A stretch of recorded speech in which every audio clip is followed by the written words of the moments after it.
श्री सच्चिदानंद सद्गुरु साईनाथ महाराज की जय। श्री सच्चिदानंद सद्गुरु अलिवेलु मंगम्म सहित भरद्वाज महाराज की जय। श्री सच्चिदानंद सद्गुरु नामपल्ली बाबा महाराज की जय। जय साई मास्टर। ఈరోజు మనం శ్రీ సాయినాథ ప్రబోధామృతం అనే గ్రంథాన్ని వివరించుకుంటున్నాం. రచన పూజ్యశ్రీ ఆచార్య ఎక్కిరాల భరద్వాజ మాస్టర్ గారు. నిన్న సత్సంగంలో మనం ఏం చెప్పుకున్నామంటే, ఎప్పుడు వాదన అనేది అహంకారం బలపడడం వల్లనే చెలరేగుతుంది. వాదించిన కొద్దీ సత్యాన్ని అర్థం చేసుకునే సామర్థ్యం, సద్బుద్ధి, సహృదయత క్రమంగా లోపించి తన మాటను నిలబెట్టుకోవాలన్న దుష్ట తలంపు వస్తుంది. ఏమవుతుంది, వాదిస్తున్నప్పుడు సత్యాన్ని అంగీకరించడం అన్నది పోతుంది. ఎందుకంటే ఆ ఈగో అన్నది మనకి అడ్డొస్తూ ఉంటుంది. ఏమవుతుంది, సత్యాన్ని అర్థం చేసుకునే సామర్థ్యం, సద్బుద్ధి, సహృదయత ఇవన్నీ లోపిస్తాయి. క్రమంగా వాదించుకుంటున్న కొద్దీ ఈగో బలపడుతుంది. బలపడి ఉండాల్సిన ఇవన్నీ లోపిస్తాయి. లోపించి ఏం చేస్తాం, మన వాదాన్నే మనం నిలబెట్టుకోవాలనిపిస్తుంది. మొదట మనం ఏమీ తెలియకుండా, సత్యం అనేది తెలియకుండా వాదన స్టార్ట్ చేసినా సరే, కొంచెం వాదన జరిగిన తర్వాత సత్యం అర్థమవుతుంది. అర్థమైన తర్వాత కూడా ఏమవుతుంది, మన మాటనే మనం నిలబెట్టుకోవాలన్న ఇదితోటి, ఆ ఈగోతోటి, ఆ అహంకారంతో వాదన అట్లా కొనసాగించడం అనేది జరుగుతుంది. దీన్నే మనం పట్టుకుని ఉంటాం అన్నమాట. మనది తప్పు, ఎదుటివాడిది కరెక్ట్ అని తెలుస్తున్నా సరే చేయడం జరుగుతుంది. వాదనలో ఉండేది అది. అందుకని ఏంటంటే, దీనికి ఏమనిపిస్తుందంటే, ఒకవేళ అంగీకరిస్తే కనుక మన ఆత్మగౌరవానికి తక్కువ అనే దుర్భావం ప్రబలుతుంది. మనము అంగీకరిస్తే ఎట్లాగా మన ఆత్మగౌరవం ఏమవుతుంది అనేటువంటి దుర్భావన వస్తుందన్నమాట. మనలో దాగి ఉన్న దీనికి ఏమవుతుంది, ధనికులమనో, కీర్తివంతులమనో, ప్రజ్ఞావంతులమనో మనలో దాగి ఉన్న అహంకారం కారణం కావచ్చు. లేదా అవతలి వారు అట్టి వారిని తెలిసి వారి ప్రజ్ఞను చూసి హర్షించలేక వారిని వాదనలో ఓడించాలన్న పేరు కోసమైనా అలా చేస్తారు. ఇలా వివిధ కారణాలు. అది కాకపోతే ఆ వాదనలోని సత్యాన్ని అంగీకరిస్తే మనలోని బలహీనతను అంగీకరించినట్లు అవుతుందేమోనన్న కారణంగా కూడా కావచ్చు. ఇలా ఎన్ని కారణాలు ఉంటాయన్నమాట. ఈ కారణాల వల్ల మన ఈగోని మనం చేసుకుంటూ బలపరుచుకుంటూ ఎదుటివాడిది సత్యం అన్నా సరే దాన్ని అంగీకరించక వాదన చేస్తామన్నమాట. సరే, మరి మనది సత్యం, ఎదుటివాడిది కాదు, అప్పుడు ఎలాగండి అన్నాడు. వాడు ఎటు మనం వాదించినా వాడు వినడం. ఆ పైవన్నీ ఎట్లా ఉంటాయో అలాగే వాళ్ళలోనూ ఉంటాయి కదా అవే గుణాలు. అప్పుడు ఏమవుతుంది, వాడు ఓడినందుకు అసూయ, ద్వేషాలు పూనుతారు మన మీద. పోనీ మనం తలపెట్టిన మంచి కార్యాలను వారి సాయశక్తిలో వ్యతిరేకించాలని, మనపై పరోక్షంగా విమర్శలతో అపవాదులు కల్పించాలని చూస్తారు. అది మంద సత్యమై వాడు వాదిస్తుంటే ఎట్లా అంటే ఇది దానివల్ల ఏమవుతుందంటే ఇట్లాంటి పరిస్థితి వస్తుంది. వాళ్ళ అసూయ, ద్వేషాలు మన మీద పూనుతారనమాట. అందుకనే బాబా ఏం చెప్పారు, 10 మాటలకు ఒక మాటతో సమాధానం ఇవ్వు అని చెప్పారు. వాడు 10 మాటలు అంటే నువ్వు ఒక్క మాటతో సమాధానం వచ్చాయి అంతే, ఇంకా దాన్ని పెంచొద్దు ఆ వాదాన్ని అని చెప్పారు. ఇంతటికీ కారణం ఏంటి, జనసంసర్గం ఎందుకు పనికిరాదు, మనుషులు వారంతా ఒకరి నుంచి మరి ఒకరు వేరనుకుంటారు. అసలు మనకి ఏంటంటే ప్రాబ్లం, అసలు ఇదంతా రావడానికి ఒకరి నుంచి ఒకరు మనం వేరనుకుంటాం. కానీ అదే పొరపాటు, నేను మీలో ఉన్నాను, నీవు నాలో ఉన్నావు, ఇలా భావన చేస్తుంటే అదే నీకు అనుభవం అవుతుందని బాబా చెప్పారని చెప్పుకున్నాం. అందుకని ఇంకా చివరిలో మనం ఏం చెప్పుకున్నామంటే, వివేకంతో యోచించే సాధకుని దృష్టిలో మానవులందరి దేహాలు ఒకే పంచభూతాలతో చేపట్టాయి. అంతే కదండి, అందరం ఒకలాగానే లోపల తయారు చేసిన ప్రాసెస్ అంతా ఒకటే పంచభూతాలతో మన శరీరం చేయబడింది. తక్కిన సృష్టిలాగే ఆ పాంచభౌతికమైన పదార్థం అంతా ఒకే పరమాణుతర సూక్ష్మ కణాల రూపంలో ప్రకటమయ్యే ఒకే శక్తి చేత చేయబడింది. ఇవన్నీ మొత్తం ఈ సృష్టి అంతా మొత్తం ఒకే శక్తి చేత అన్ని లోపలంతా ఒకటే కదా, మనకి ఒకే శక్తితో ఇవన్నీ చేయబడి ఉంది. అంతేకాదు మానవులందరి వ్యక్తిత్వాలు నేను అనే ప్రజ్ఞ వల్లనే వ్యక్తులుగా పనిచేస్తాయి.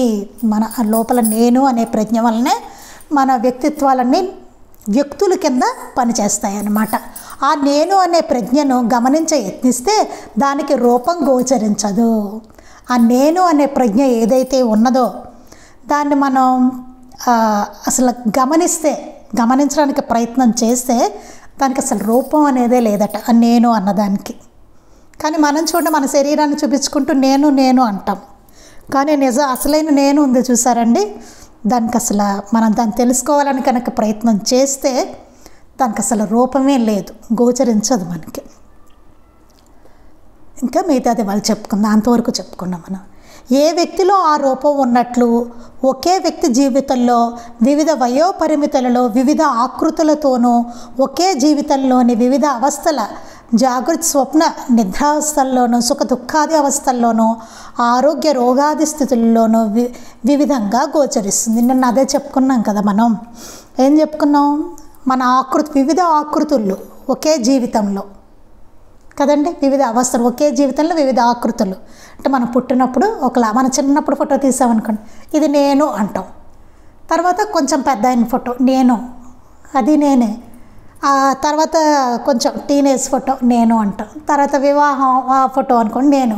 తర్వాత పిల్లలు పుట్టారు నేను. తర్వాత 60-70 ఏళ్ళు వచ్చాయి, అది నేను. వీటన్నిట్లో మరి ఏది అన్నీ నేను అంటున్నాం, కానీ అన్ని నేనులు చూడండి అది ఎట్లా ఉందో కదా. ఏది నేను వీటిల్లో నేను నేను అంటున్నాం అన్నిటినీ, ఆ చిన్నప్పుడుదా ఇదా ఏది నేను అందులో. మన జీవితంలోనే ఇన్ని మారిపోతున్నాయి కదా, ఏది నేనని చెప్తాం వీటన్నిట్లో, అన్నీ నేనని అంటున్నాం కదా, ఒకలా ఉన్నాయి అవి. అలా అందుకని ఆకృతుల్లోని ఒకే జీవితంలోని వివిధ అవస్థలు కూడా ఉంటాయి కదా మనకి. జాగృతి స్వప్న సుషుప్త అవస్థలు అంటే మనం మెలకులో ఉంటాము, నిద్రలో ఉంటాము, ఇవన్నీ ఈ అవస్థలన్నీ నేను. అప్పుడు ఏది నేను సుఖ దుఃఖాది అవస్థల్లోనూ ఆరోగ్య రోగాది స్థితులలోనూ వివిధంగా గోచరిస్తుంది. అంతా వేరుగానే ఉంటుంది కదా, ఒక్కొక్క అవస్థలో ఒక్కోలా ఉంటుంది మంది. యోచిస్తే అది పంచభూతాత్మకమైన దేహంలోని మార్పే కానీ నేను అన్న ప్రజ్ఞానుభూతి సర్వులలోనూ ఒకటిగానే ఉంటుంది. మనకి బాగా కనుక జాగ్రత్తగా ఆలోచిస్తే కనుక పంచభూతాత్మకమైన దేహంలోని మార్పే, ఇది ఒక దేహంలోని మార్పే కానీ నేను అనే ప్రజ్ఞ మాత్రం అందరిలోనూ ఒకటే ఉంటుందట. అందరిలోనూ నేను అనేది ఒకటే, కానీ మారుతున్నది ఏంటి, ఈ పైన ఉన్న దేహం. ఆ దేహం ఎప్పుడు అది నేను కాదు, మనం నేను అంటాం కానీ ఇది నేను కాదు. ఆ అసలైన నేను అనేది ఉంటుంది చూసారా, అది అందరిలోనూ ఒక్కటిగానే ఉంటుంది ఆ ప్రజ్ఞ అనేది. యోగపూర్ణతను సాధించినప్పుడు తనలోని నేను అనే ప్రజ్ఞ వివిధ నామరూపాలనే మణిమాలలోని సూత్రంలాగా, వివిధ తలంగాల రూపంలోని జలంలాగా, వివిధ భాండాల రూపంలోని ఒకే మట్టిలాగా ఒకటేనని ప్రత్యక్షంగా అనుభవం అవుతుంది. ఇక్కడ ఏం చెప్తున్నారు, యోగ పూర్ణతను సాధించినప్పుడు, ఆ యోగంలో చక్కటి పూర్ణత్వాన్ని కనుక సాధిస్తే అప్పుడు తనలోని నేను అనే ప్రజ్ఞ, మనలో ఉన్న నేను అనే ప్రజ్ఞ వివిధ నామరూపాలనే మణిమాలలోని సూత్రంలాగా, అంటే వివిధ నామాలు రూపాలతో ఉన్న ఒక మణిమాలలోనే ఒక తాడు ఉందనుకోండి, దాన్ని దానికి అన్ని పువ్వులు అన్నీ కట్టామనుకోండి, పైన పువ్వులు రంగురంగులు వేరు పువ్వులు కడతాం, కానీ ఆ దారం మాత్రం లోపల ఒక్కటే ఉంది చూసారా, అట్లా అన్నమాట. జస్ట్ ఉదాహరణ చెప్తున్నాను. మణిమాలలోని సూత్రంలాగా, వివిధ తరంగాల రూపంలోని జలంలాగా, మనకి జలంలో వాటర్లోనూ తరంగాలు ఉంటాయి, వివిధ తరంగాలు ఉంటాయి. ఇది ఉండేది వాటర్లో ఉంటాయి. అలాగే వివిధ భాండాల రూపంలోని ఒకే మట్టిలాగా, మట్టి ఒకటే అంతే కదండి, మట్టి ఒకటే, మట్టి అనే పదార్థం సేమ్ కానీ రకరకాల ఆకృతులు అంతే కదా. ఒకటి మనం ఇప్పుడు వేసవికాలం కుండలు చేస్తున్నాం అదొకటి, మట్టి పాత్రలు చేస్తారు అదొకటి, షేప్స్ అవన్నీ వేరు, దాన్ని ఆకృతి వేరు, కానీ చేసే మట్టి మాత్రం అదే మట్టి కదా. మట్టితోనే ఇవన్నీ చేస్తున్నారు, వివిధ ఆకారాలతో చేస్తున్నారు. భగవంతుడు కూడా చేసిన పని అదే. ఈ దేహాలు మాత్రం వేరువేరుగా ఉంటున్నాయి అంతే. అంతా చూడండి మొత్తం కదా, ఆకారాలు వేరు, మట్టి ఒకటే. అలాగే మన దేహాలు వేరుగా కనబడుతున్నాయి, కానీ లోపల ఉన్నది ఆ నేను అనేది మాత్రం ఒక్కటే. చూడండి మాస్టర్ గారు ఎంత చక్కగా చెప్పారో చూడండి మనకి. అందుకే ఏం చెప్పారు బాబా, అన్ని జీవుల్లోనూ నేనే ఉన్నానన్నారు. ఆ అనుభవం ఆయనకు ఉంది, మనకు లేదు. అందుకే మనకి రాగద్వేష అసూయాది భావాలు అనేవి వస్తూ ఉంటాయి. కనీసం అట్లా వస్తున్నప్పుడు ఇలా స్మరించుకుంటే మాస్టర్ గారు మనకి ఇట్లా రాసినట్టుగా ఇది అప్పుడు మనకి గుర్తుకు వస్తే కనుక చాలా బాగుంటుంది. ఆ టైంలో మన ప్రవర్తన కానీ మాట తీరు అన్నీ బాగుంటాయి. మనకున్న ప్రాబ్లం వల్ల ఆ టైంకి ఆ పులిస్తరాక్ అని చెప్పారు చూసారని, దాంతో మనం అట్లా కొట్టుకుపోతూ ఉంటాం తప్ప ఇది ఒక్కసారి మనం గుర్తెచ్చుకుందాం అన్న ఆలోచన నాది. అప్పుడు ఎంత బాగుంటుందో చూడండి, మన తీరు ఎంత సంస్కరింపబడి ఉంటుందో చూడండి. ఆయనే కదా ఉన్నది, అందరిలోనూ ఆ నేను అనేది ఒకటే కదా, ఎంతో అద్భుతంగా ఉంటుంది. ఆ టైంకి కనుక మనకి టక్కన ఆ ఫీలింగ్ వచ్చి తడితే అదే. అందుకే మనకి ఎలా ఉంటుందట, అట్టి అనుభవం ఎలా వస్తుందట, యోగ పూర్ణతను సాధించినప్పుడు వస్తుందట అది. అందుకని ఇలాగా ఒకే మట్టిలాగా ఒకటేనని ప్రత్యక్షంగా అనుభవం అవుతుంది. అది చదువుకోవడం మనం ఇప్పుడు చదువుకుని అనుకుంటున్నాం అంతే. అంటే మనం మహా అయితే దాన్ని ప్రయత్నం చేస్తాం, బాబా ఇట్లా చెప్పారు, మాస్టర్ గారు ఇట్లా చెప్పారు అంటారు, కానీ మనకు ఆ ప్రత్యక్షానుభవం అన్నది మనకి లేదు. ప్రత్యక్షంగా అనుభవించడం అనేది, అనుభూతి అన్నది మనకి లేదు. అది ప్రాబ్లం అనమాట. ఆ యోగ పూర్ణత సాధించిన వాళ్ళకి ఏమవుతుందంటే ప్రత్యక్షంగా అనుభవం అవుతూ ఉంటుంది. అది అందరిలోనూ ఉన్నాను నేను, నాలోనూ ఉన్నది, వాళ్ళలో ఉన్నది, అందరిలో ఉన్నది ఒక్కటే, ఒకే శక్తితో మన అందరం ఉన్నాం. సకల సృష్టి అట్లాగే నడవబడుతున్నది అనేది ఉంటుంది. అందుకే కదా ఆ కుక్కను కొట్టినా బాబాకి తెలిసింది. అక్కడ ఎట్లా తెలిసింది, ఆ నేను ఈ నేను అన్నీ ఒకటే కదా. ఆ అనుభూతి ఆయనకు ఉంది కాబట్టి తెలుసు. మనకు లేదు కాబట్టి అది కుక్కలానే కనబడుతుంది, మనం మనలానే అనిపిస్తాం.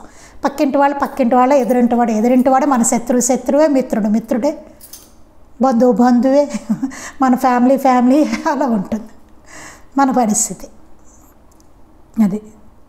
అందుకని చూడండి, పూర్వం గురుకులాల్లో చూసుకుంటే అందరినీ వాళ్ళు బిడ్డల్లానే చూసుకునేవారు గురువు.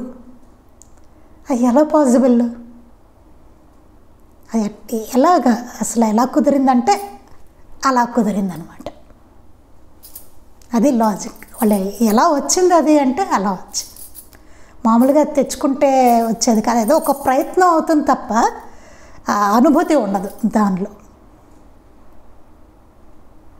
అందుకే మహాత్ములు చూడండి అందరూ వారి బిడ్డలే, మరి అట్లాగే ఎలా చూసుకుంటారంటే అది అంత అద్భుతం. అన్ని జీవుల్ని ప్రేమిస్తారు వాళ్ళు. ఆ నేను అనేది ఒక్కటేనండి. అందుకని ఏంటంటే అది ప్రత్యక్షంగా వాళ్ళకి అనుభవం అవుతుందన్నమాట. దానికి సాయి చరిత్రే రుజువు. కనుక ఆ స్థితిని ఒక్కసారి కూడా రుచి చూడని మనము, ఒక్కసారి కూడా రుచి చూడలేం మనం కదా. మనకు అసలు అది ఏంటో తెలియదు, ఆ స్థితి ఏంటో కూడా మనకు తెలియదు. ఇదేమిటి అంతా ఒకటే, నా వీళ్ళలోనూ నాలోనూ ఆ వాళ్ళలోనూ వీళ్ళు అంతా ఒకటే ఉందా తెలియదు. చాలా కష్టం అది. చూసారా, అన్నీ మనకు వస్తువులు కనబడుతున్నాయి, రకరకాల మనుషుల్లాగాను, వివిధ వర్ణాలు, అంతా చాలా కలర్ఫుల్గా కనబడుతుంది మనకు, అంతా వేరువేరుగా కదా, అన్నీ వేరువేరుగానే కనబడుతున్నాయి. నేను అనేసరికి మన శరీరమే కనబడుతుంది అంత. అసలు చూడండి అది.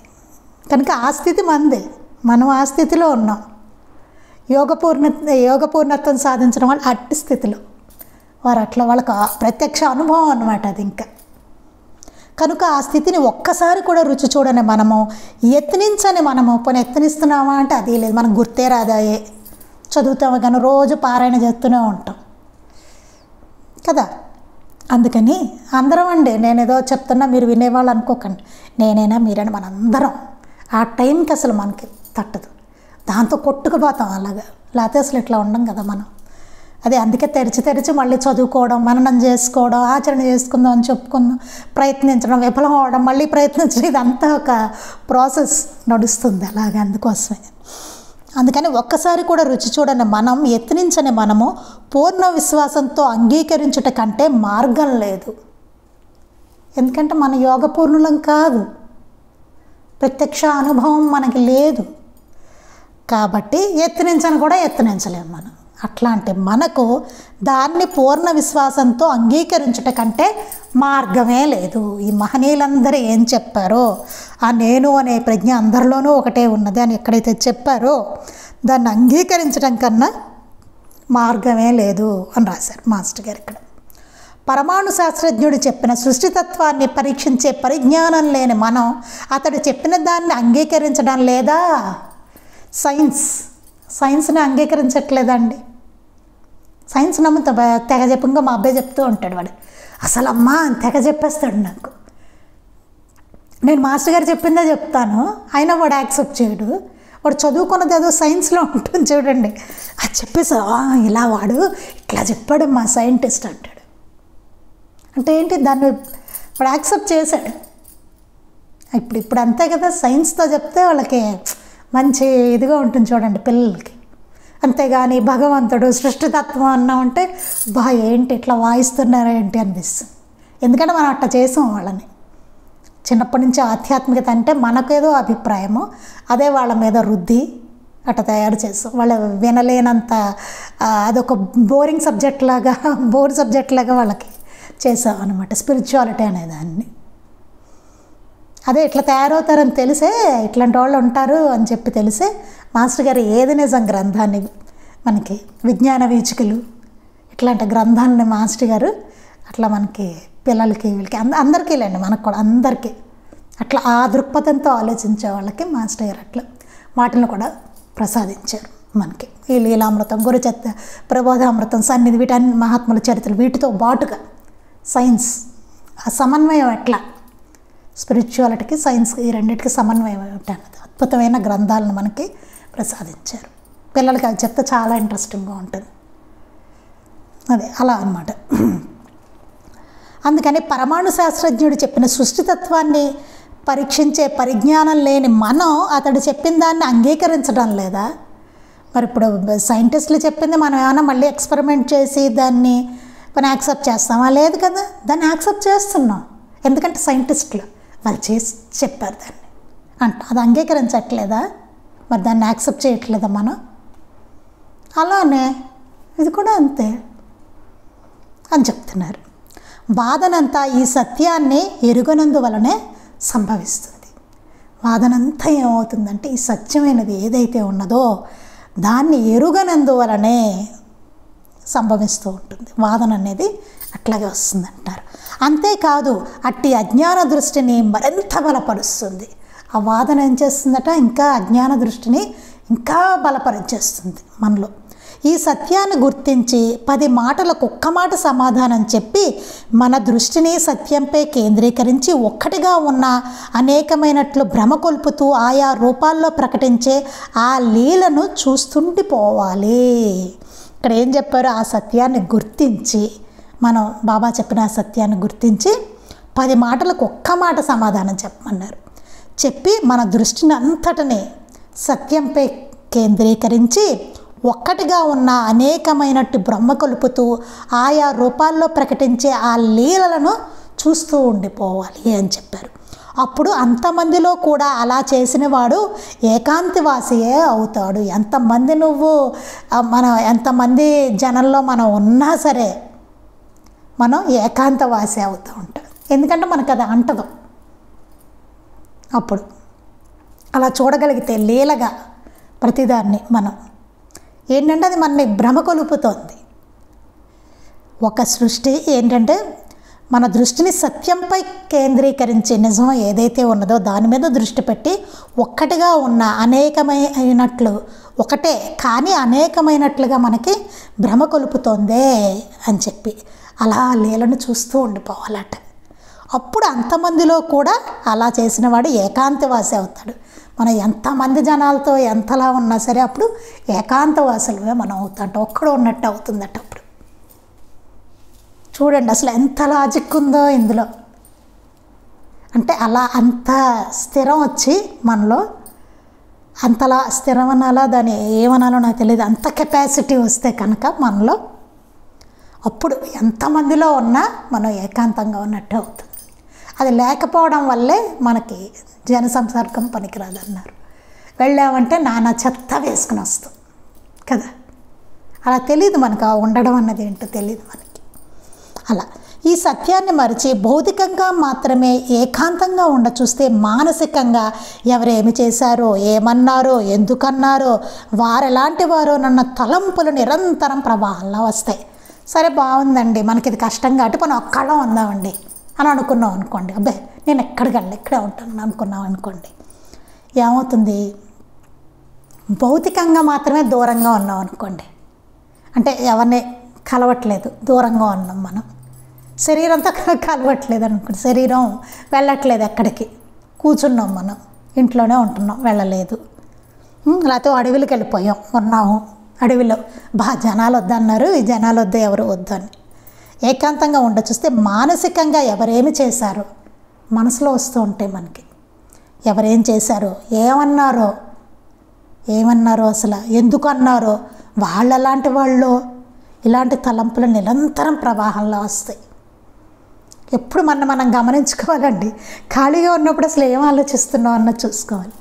ఏదో ఒక ఆలోచన వస్తుంది, ఎప్పుడో ఎవరో ఏదో అంటారు, అది గుర్తొస్తూ ఉంటుంది. వాడు ఎందుకన్నారు, ఏంటో ఇలా అన్నారు, మొన్నవాడు ఎవడికో కోపం వచ్చింది, ఇలా అన్నీ. అంత ఎందుకు, నాకు నేనే ఎగ్జాంపుల్. 2 రోజులు మా అబ్బాయితో ఏదో వాదన ఏదో వచ్చింది వాడికి నాకు. ఇక దాంతో నాకు 2 రోజులు అదే నా మైండ్లో అదే తిరుగుతూనే ఉంది, స్థిమితం లేకుండా. వాడితో మాట్లాడకపోయినా సరే నాకు అదే తిరుగుతుంది మైండ్లో. అలా ఉంటుంది మన పరిస్థితి. మనం దూరంగా ఉన్న ఏదో ఒకటి మనసు మంది ఆలోచిస్తూనే ఉంటుంది, దేనో దాని గురించి వెతుక్కుంటుంది. అసలు దానికి ఖాళీ లేదు అసలు మనసుకి. అలా అనమాట, ప్రవాహంలో వస్తాయట నిరంతరం. అలా వస్తున్నాయి. ఎవరైనా ధ్యానం చేసే వాళ్ళకి, అలవాటు ఉన్న వాళ్ళకి తెలుస్తుంది. ప్రవాహంలో వస్తాయి అవి ఆలోచనలు. అది తిరిగి మానసికంగా మనకు జన సంసర్గం దాని దోషము ప్రాప్తించి మనోరంగస్థలం మీద తిరిగి అజ్ఞాన ప్రవృత్తిని బలపరిచే మరో నాటక ప్రదర్శన జరుగుతుంది. చూడండి, ఎలా అయినా తంట వచ్చి పడుతుంది మనకి. అసలు మనం ఫిజికల్గా వెళ్ళి ఎవరినైనా కలుస్తూ మాట్లాడుతూ జనాలతో ఉన్నా అది ప్రాబ్లం అవుతుంది. అది కాకుండా ఒక్కళ్ళం కూర్చుని ఉన్నా ఇది ప్రాబ్లం అవుతుంది. అసలు చూడండి, అలా అయినా సరే ఇదే ఫలితం వస్తుంది మనకి, వెళ్ళినా అదే ఫలితం వస్తుంది. చూడండి, అసలు తిరిగి మానసికంగా మనకు జన సంసర్గం దాని దోషము ప్రాప్తించి, తెలియకుండానే మనసులో వచ్చేస్తున్నారు జనాలు మనకి. అది ప్రాప్తించి మనోరంగస్థలం మీద, అంటే మన మనస్సు మీద తిరిగి అజ్ఞాన ప్రవృత్తిని బలపరిచే మరో నాటక ప్రదర్శన జరుగుతుంది. ఇదొక వెరైటీ, అదొక వెరైటీ. మళ్ళీ అదే మామూలే, ఇంకేముంది. ధ్యానం చేయబోయినప్పుడు ఇదేనండి, ఇందాక అనుకుంది మనం. ధ్యానం చేయబోయినప్పుడు ఈ మానసిక సంచలనం మరింత బలంగా సాగుతున్నట్లు అనిపిస్తుంది. ఎప్పుడైనా ధ్యానం చేద్దామని కూర్చునేసరికి ఈ సంచలనం చాలా ఎక్కువ ఉంటుంది, మానసిక సంచలనం. ఏదేదో ఏవేవో గుర్తొస్తూ ఉంటాయి, అర్థం లేనివన్నీ నేను, ఎక్కడి నుంచి వస్తాయో తెలియదు ఇవన్నీ నేను. అది అందుకు కారణం ఒక్కటే. అంటే అసలు చూడండి, మనసుని కొన్ని క్షణాలు కూడా మనం ఏకాగ్రంగా నిలపలేము. మనం కొన్ని క్షణాలు కూడా ప్రశాంతంగా ఉండలేము. గమనించుకుందాం, మనకు మనమే కూర్చుని ఏదో ఆలోచనలు వస్తూ ఉంటాయి. చూడండి, ఇప్పుడు మాస్టర్ గారు, బాబా వాళ్ళ స్థితి ఏంటి? అసలు ఆలోచనలే లేని స్థితి. వాళ్ళకి ఆలోచనలు ఉండవు, అసలు ఏ ఆలోచన ఉండదు. అట్లాంటి స్థితి వారిది. మన స్థితి ఏంటి? ఆలోచనలు లేకుండా ఉండని స్థితి మనదనమాట. అదేంటో కూడా మనకు తెలియదు. వాళ్ళకేమో ఆలోచించడం అంటే ఏమిటో కూడా వారికి తెలియదు. ఎంత తేడా ఉంది అది. అందుకని ఏమవుతుంది, ధ్యానం చేద్దామని చేయబోయినప్పుడు ఈ మానసిక సంచలనం మరింత బలంగా సాగుతున్నట్టు అనిపిస్తుంది. అందుకు కారణం ఒక్కటే. వాస్తవానికి అంత సంఘర్షణ మనలో ఎప్పుడూ కొనసాగుతూనే ఉంటుంది. అప్పుడే కాదండి, ప్రత్యేకంగా అది ఎప్పుడూ మనసులో సంఘర్షణ కొనసాగుతూనే ఉంటుందట. చాలా ఆశ్చర్యకరమైన విషయం చూడండి. అప్పుడనే కట్ట, అప్పుడు మనం అబ్జర్వ్ చేస్తాం, ఏమని నాకు ఆలోచనలు వస్తున్నాయి అన్నది తెలుస్తుంది. ఉత్తప్పుడు అసలు తెలియదు. అది ఆ సంఘర్షణ ఎప్పుడూ ఉంటుంది మన మనసులో. అంటే ఏంటి, నిరంతరం అసలు ఖాళీ ఉండదు మన మైండ్కి, మనసుకి, వేటికి అసలు ఖాళీ లేదు. అది ఎప్పుడు వస్తూనే ఉంటాయి అందులో. ఎంత దారుణమైన స్థితి అండి అది. ఈ మిషన్ ఎప్పుడో ఆగిపోతుందేమో ఇలాగా కదా, చదువుతుంటే అలాగే అనిపిస్తుంది, పాపం ఎలా వర్క్ చేస్తాను అనేసి. అందుకని ఎప్పుడు కొనసాగుతూనే ఉంటుందట మనసులో. అయితే బాహ్య విషయాలను గుర్తించడంలో నిమగ్నమై దాన్ని మనం గుర్తించము. బయట విషయాలన్నీ మనం గుర్తిస్తూ దాంట్లో నిమగ్నం అయిపోయి దాన్ని మనం గుర్తించమనం. కానీ ఆ అంతఃసంఘర్షణ ఎప్పుడు జరుగుతూనే ఉంటుందట మనలో. చూడండి, అసలు నాకు చదివితేనే భయం వేస్తుంది అసలు చూస్తుంటే. అంటే మనం ఎట్లా ఉంటామా అనిపిస్తుంది. అది మనం బాహ్య విషయాల్లో పడిపోయి గుర్తించడంలో నిమగ్నమై దాన్ని మనం గుర్తించం అంతే. ఎప్పుడు ఆ రోద లోపల ఉంటూనే ఉంటుంది మనకి. అది బాహ్య విషయాలను మూసివేసినప్పుడు నిరంతరం కొనసాగుతున్న అంతఃసంఘర్షణ మరింత స్పష్టంగా ప్రకటన కావడమే జరిగేది. ధ్యానం చేసేటప్పుడు ఎప్పుడు మనకి అలా తెలియడానికి కారణం ఏంటంటే, బాహ్య విషయాలన్నీ మూసేస్తాం. మనం ఏం చేయకుండా అట్లా కూర్చుంటాం కదా మనం. అప్పుడు ఏమవుతుంది, నిరంతరం కొనసాగుతున్న అంతఃసంఘర్షణ మరింత స్పష్టంగా ప్రకటన కావడమే జరిగేది. అప్పుడు మనం దాన్ని అబ్జర్వ్ చేస్తాం అంతే. సినిమా హాలు తలుపు వేసి ఉన్నప్పుడు తెర మీద ఆట స్పష్టంగా గోచరించి మన దృష్టిని సంపూర్ణంగా ఆక్రమిస్తుంది. సినిమా హాల్లో తలుపులు వేసేస్తారు, చీకటిగా ఉంటుంది కదా, తలుపులు వేసేస్తారు. ముందు తెరిచి ఉంటే తర్వాత వేసేస్తారు, సినిమా స్టార్ట్ అయ్యి కదా. తలుపులు వేసేసి ఉన్నప్పుడు తెర మీద ఆట స్పష్టంగా గోచరి, అప్పుడు క్లియర్గా కనబడుతూ ఉంటుంది స్క్రీన్ మీద అంతా. మన దృష్టిని సంపూర్ణంగా ఆక్రమిస్తుంది అంతే కదా, మనం దాంట్లో లీనమైపోతాం కదండి. మధ్యలో ఏ కారణంగానన్నా లైట్లు వేసినా లేక తలుపులు తీసినా అప్పుడు తెర మీది బొమ్మలాట మరుగున పడి చుట్టూ ఉన్న వాస్తవ జగత్తు మన దృష్టిని ఆక్రమించుకుంటుంది. అసలు మనం ఎక్కడున్నామో కూడా తెలియదు. మామూలుగా సినిమాకి వెళ్తే సినిమా చూస్తున్నంతసేపు సినిమా హాల్ కానీ ఇల్లు కానీ ఏది గుర్తురా చూడండి, ఆ సినిమాలోనే లీనమైపోయి చూస్తూ ఉంటాం కదా. అంటే మధ్యలో ఏ కారణంగానైనా వాడు లైట్లు వేసాడు అనుకోండి, లేదా తలుపులు తీసాడు అనుకోండి, అప్పుడు తెర మీద బొమ్మలాట మరుగున పడి చుట్టూ ఉన్న వాస్తవ జగత్తు మన దృష్టిని ఆక్రమించుకుంటుంది. అప్పుడు చుట్టూ ఉన్నది మనకి తెలుస్తూ ఉంటుంది. లేకపోతే తెలియదు మనకు, అసలు ఏమి ఎక్కడ ఉన్నాం కూడా తెలియదు. చూడండి, తీసేసరికి ఇది హాలు, సినిమా హాల్ ఇక్కడ ఉన్నాం అంటే టక్కన ఏదో లోకంలోకి వచ్చినట్టు ఉంటుంది. అలా అన్నమాట. అలాగే ధ్యానంలో జరగవలసిన ఈ నాటక ప్రదర్శన ఆగిన మెలకుగా ఉండడమే మామూలుగా సాధకుడు ఆరంభ దశలో జపధ్యానాదుల్లో ఆ అంతర్నాటకాన్ని తొలగించ చూచినప్పుడు నిద్ర తూగుతుంది. చాలామంది చూడండి, కొంతమంది ఏమో అంటే నాకు చెప్పడానికి అంత పట్టు లేదు నాకు ఎలా ఉంటుంది అంటే ఆలోచనలు ఇది ఇంతవరకు నాకు తెలుసు తప్ప మిగతావి నాకు అంత పట్టు లేదు. నేను అంత బాగా దీని గురించి చెప్పలేను, ధ్యానం గురించి. కొంతమంది చూడండి మెడిటేషన్ చదవడం నిద్రపోతారు. చాలామంది చెప్తూ ఉంటారు ధ్యానం చేద్దామని కూర్చున్నా కానీ నిద్ర వచ్చేసింది అంటూ ఉంటారు. చాలామంది దగ్గర విన్నాను నేను అది. అంటే నేను చేయను, సో అందుకని నాకు తెలియదు నాకు. సో ధ్యానంలో జరగవలసింది ఈ నాటక ప్రదర్శన ఆగిన మెలకుగా ఉండడమే. మామూలుగా సాధకుడు ఆరంభ దశలో జప ధ్యానాలతో ఆ అంతర్నాటకాన్ని తొలగించ చూచినప్పుడు నిద్ర తూగుతుంది. నిద్ర వచ్చేస్తుంది చూడండి వాళ్ళు చేస్తున్నప్పుడు. ఆ జపధ్యానాదులు అంటే ధ్యానం చేస్తున్నప్పుడు ఏమవుతుందంటే ఆ అంతర్నాటకాన్ని తొలగించ చూసినప్పుడు ఆలోచనలు ఆపుదామనో ఏదో అట్టి ఇది చేస్తారు కదా మెడిటేషన్లో చేస్తున్నప్పుడు నిద్ర తూగుతుందట. కారణం వారి మనసు జాగరూకతగా ఉండడంలో ఏదో ఒక ఆలంబనానికి అలవాటు పడుతుంది. అప్పుడు ఏమవుతుందంటే ఆ మనసు జాగ్రత్తగా ఉండాలి అంటే ఏమనుకుంటాం, ఆలోచనలు రాకూడదు అట్లా ఏదో ఒక జాగ్రత్త ఉంటుంది చూసారా, దృష్టి ఎటు వెళ్ళకూడదు ఇట్లా ఏదో పెట్టుకుంటారు కదా, అది చేస్తూ ఉండడంలో ఏదో ఒక ఆలంబనానికి అలవాటు పడుతుందట. ఏదో ఒక ఆలంబనాన్ని తీసుకుంటుంది మనసు. అది అప్పుడు బాహ్య జగన్నాటకానో అంతర్నాటకాన్నో ఆలంబంగా తీసుకుని మెలకుగా ఉంటుంది. అందుకే మనసులో చింతలు ఎక్కువైన వ్యక్తులకు చింతల తీవ్రత వలన నిద్ర పట్టని రోగం వస్తుంది. ఇలా ఏదో ఒకటి అవుతుంది, అట నిద్రైనా పోతాడు, లేకపోతే ఇట్లా అదంతా మైండ్ వేవరీగానే ఉంటుంది ఆలోచనలతో. అదేదో ఒకటి ఆలంబనం అట్లా జరుగుతుంది అనమాట. అంటే ఎగ్జాక్ట్గా ఎట్లా జరగాలో ధ్యానం అట్లా జరగదు, అట్లా ఉండదు. ఆ స్టేజ్కి వెళ్ళరు, ఏదో ఒకటి దాదో ఏవో జరుగుతూ ఉంటాయి.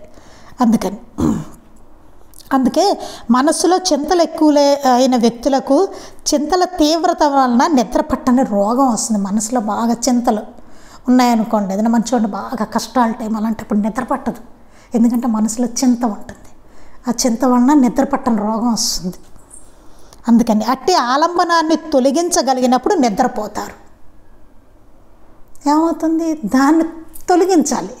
అది దేనివల్ల అంటే ఆ చింత ఉంది చూసారా, ఆ చింత మనసులో ఉన్నంతసేపు నిద్ర పట్టదు.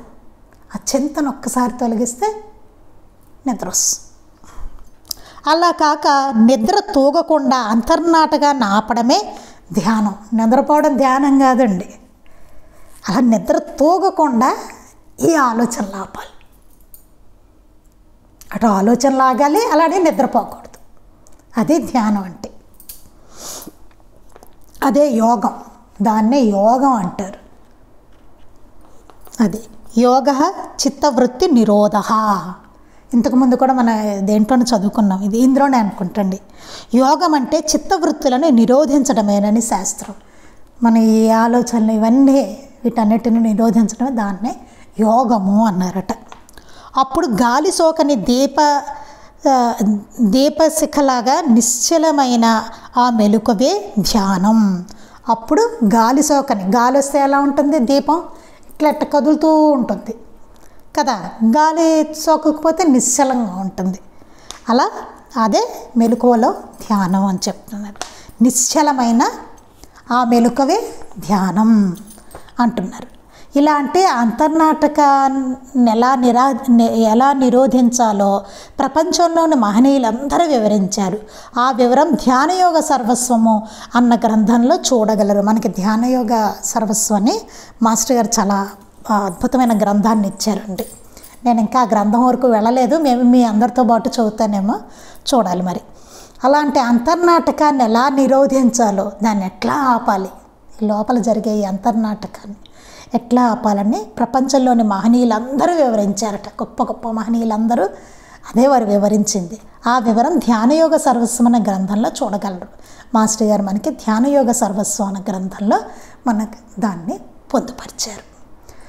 తర్వాత మనం బాబా చెప్పిన మార్గాలు అని చెప్పి టైటిల్ తోటి మాస్టర్ గారు ఒక 8 పాయింట్స్ మనకి రాశారు. అవి చక్కగా ఒక్కొక్కటి రేపు మనం చెప్పుకుందామండి. శ్రీ సచ్చిదానంద సద్గురు సాయినాథ్ మహారాజ్ కీ జై. శ్రీ సచ్చిదానంద సద్గురు అలివేలు మంగమ్మ సహిత భరద్వాజ మహారాజ్ కీ జై. శ్రీ సచ్చిదానంద సద్గురు నాంపల్లి బాబా మహారాజ్ కీ జై.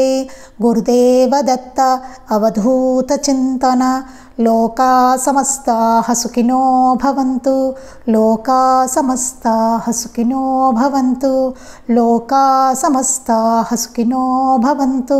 జై సాయి మాస్టర్.